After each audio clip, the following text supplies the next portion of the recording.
So your deposition's coming up and you get all this information thrown at you and you feel like your attorneys have no idea what you're going through. Well, this is the video for you. In this video, I'm gonna go through my deposition story when I was deposed. It's pretty intense and probably more than any workers' compensation case would have to worry about. Hopefully this will give you encouragement that if I could do it being inexperienced back then you can do it as well.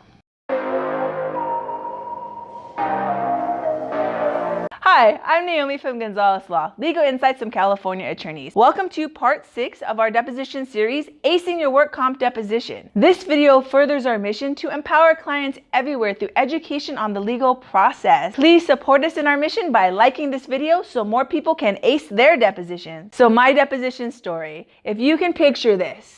Way back in the day, I had just finished law school and I was in my very first associate position. This office was very small. There was a husband, wife, and one other as owners, and only a little handful of attorneys that worked there. Now, things didn't quite work out there and I moved on. So fast forward a year or so in the future, I get contacted by an attorney's office. There's a sexual harassment suit against the daughter of the couple that owned the firm, and they wanted me to testify as a witness at a deposition. I understand why they contacted me because I was there at the time and I definitely saw some things that could be considered sexual harassment. Here's the problem. I had never been to a deposition before. I'd never been to a deposition prep. I knew nothing about it. They didn't teach it in law school. I did have some firsthand knowledge of what went on at that firm, and so I did agree and I went to testify at a deposition. Now, I was already nervous, especially because I knew this would be a touchy subject that I felt like maybe her parents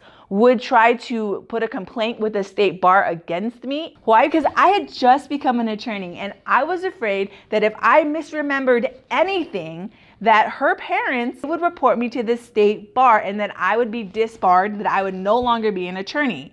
And I had just achieved this goal. I had just gone through all of this effort to pass school, pass the bar, invested so much money into this and time, and I was afraid it was just gonna all go away if I misremember something. So I was already nervous going into this. I had no preparation from any attorney because I wasn't represented by either side. And even though I'm an attorney, they don't prepare you in law school for depositions. That's something you learn on the job. Now, if I were to take that deposition, I would probably be fine. So come with me. I'm walking into the deposition room and I look, who do I see? Her mother was there looking at me. She was gonna be an observer at the deposition, so that made me even more nervous because I had to testify with her looking right at me. I made every single mistake that I say not to make. Besides being honest, I broke every single deposition rule that I now have because I didn't know any better at that time. I wasn't saying yes or no. I was just giving any information I could think of. They would ask me one thing, I would say it and then be like, but this other thing. Afterward, I remember asking the attorney, did I do a good job? And they're just like, this was a deposition for a civil matter, and the deposition took a lot longer than a work comp deposition would be. It actually started around 10 and ended around 3 o'clock in the afternoon. Now, I still to this day remember that experience, how tiring it was, how draining. I was physically drained. I was mentally drained. I was emotionally drained. And I remember just driving home, walking into the house, laying in bed, and just knocking out for the rest of the day because I was done. However, I got through it, and I think that I'm a better attorney because of this experience.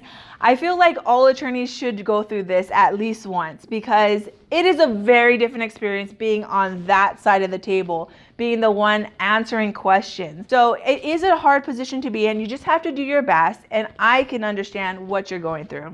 So that was part 6, my deposition story. Next week is part 7, the mock deposition, where you're gonna see a sample deposition so you can see what to expect. I hope my experience was helpful for you. If you would like us to be with you for your deposition, give us a call or text us consult, and we'll be very happy to discuss that with you. Thank you. Bye. Now, picture this. I walk into that room, and who do I see? Her mother.